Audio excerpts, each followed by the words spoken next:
Hey, what's happening?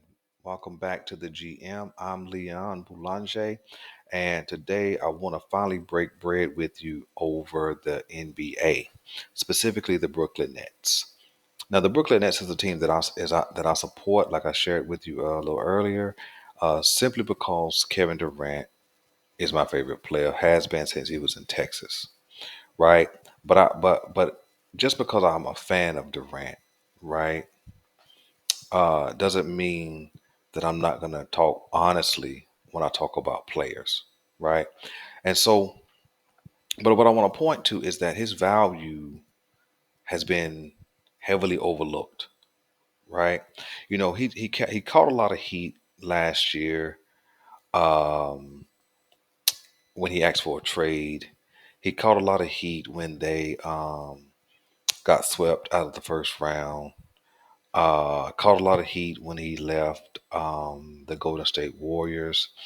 And so people, he caught a lot of heat, about his decision making. And, you got Skip Bayless, seemingly taking it personal, uh, calling him thin skinned and all that. But see, none of that stuff has anything to do with sports, right? A person's personality has nothing to do with sports because sports either happen on a court or a field, flat out.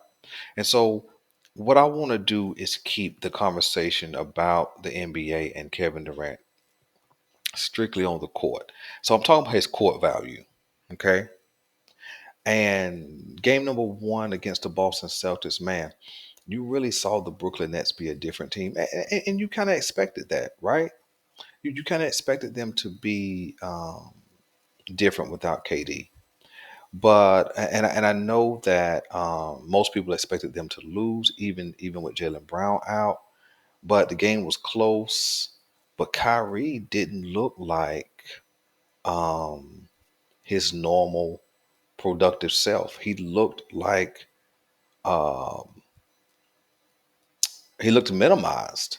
He looked ineffective, and I believe that certainly has something to do with the gravitational pull that Kevin Durant has to draw the best defender or the best two defenders. Um, and really, honestly, teams game plan for Durant. They don't really game plan for Kyrie. And I'll speak to why. I'll speak to why. I think people don't game plan for Kyrie because if he has the ball in his hand, he is easier to guard. And what I mean is not that he can't break a person down and get by him and make circus shots and unbelievable um, finishes at the rim. But that's not what I'm saying.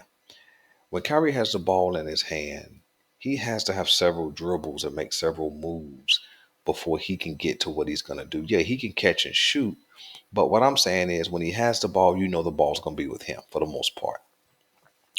And so but nobody is totally game planning for Kyrie when they're putting a game plan together. You know what I'm saying?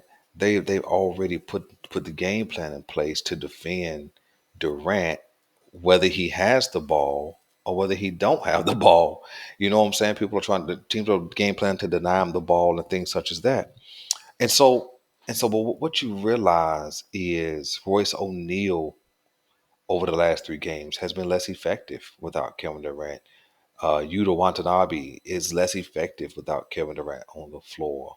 Joe Harris, who hasn't been really effective, is less. So what I'm saying is people have become lesser versions of themselves, even Kyrie Irving without Kevin Durant. And so it's really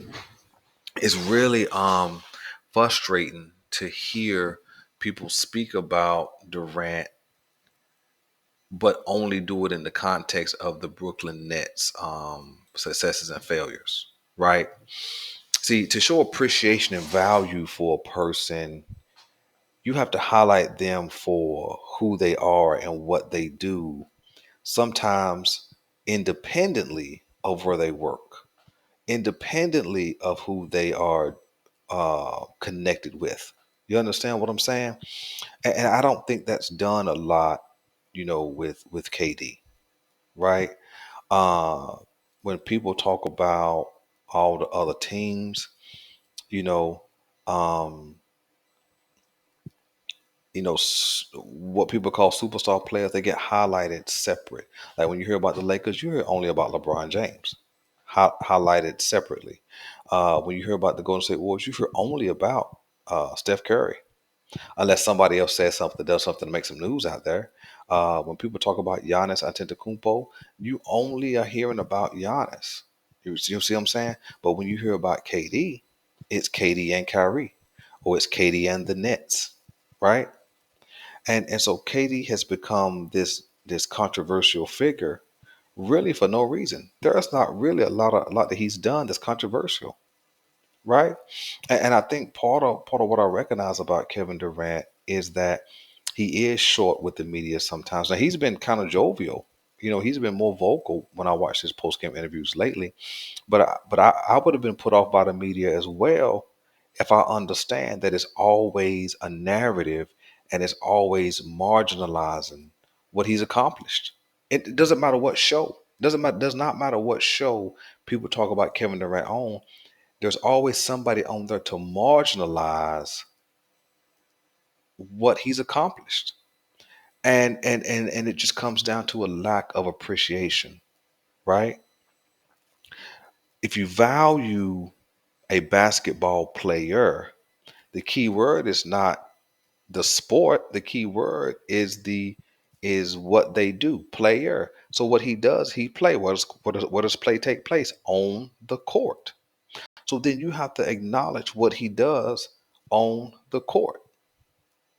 It's crazy how everything has to be driven off the court when people talk about KD, right? Yeah, I sound like I'm riding for him because I can't call him my guy because I don't know him. But I'm one who appreciates a skill set. Again, I told you when I introduced, kind of why we do what we do. Uh, I appreciate the underdog. And although KD has accomplished a lot, and it doesn't seem like a superstar can be an underdog, but he is. The way people talk about him, he's always kind of got an underdog second place perception placed on him, right? And I think part of that's because national shows, like I always, you'll hear me say this probably every video, national shows have a narrative to communicate. See, what would it be like if national shows were just willing to talk honestly about sports, what happens on the court or the field? And if they could get rid of the script, they could simply say, you know what? KD is the most skilled player in NBA history. They could literally say that. And it would be true. And I'm going to tell you why. Has other people in the league possibly had a better skill set? I would say no. But you could identify some people who had the potential to have a great skill set and accomplish a lot, right? Now, naturally, right? He didn't earn this or develop this or work for this. Naturally, he's 6'11", 7 foot.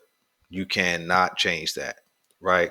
And so when you talk about somebody's greatness, miss me with how tall they are, right?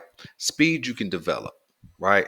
A shot you can develop, handles you can develop, mid-range game you can develop, free throw line you can develop. You see what I'm saying? A post game you can develop. What you can develop is a skill. What's natural to you, you can't develop, so you don't get credit for that. But what you can get credit for naturally is what you do with that size. You understand what I'm saying? And and as a 7 footer, he is the most skilled player, not at 7 foot, but the most skilled player ever to grace the basketball court. There's nobody at his size and his length to be able to shoot from the free throw line, from the three, from the mid range, and have the handles he has. Nobody. We've seen tall players be able to shoot the ball and score the ball, such as a Dirk, but Kevin Durant has perfected that craft. And so I just want to speak to how people should appreciate what he does versus criticize what he does. This is the GM, and I'm out.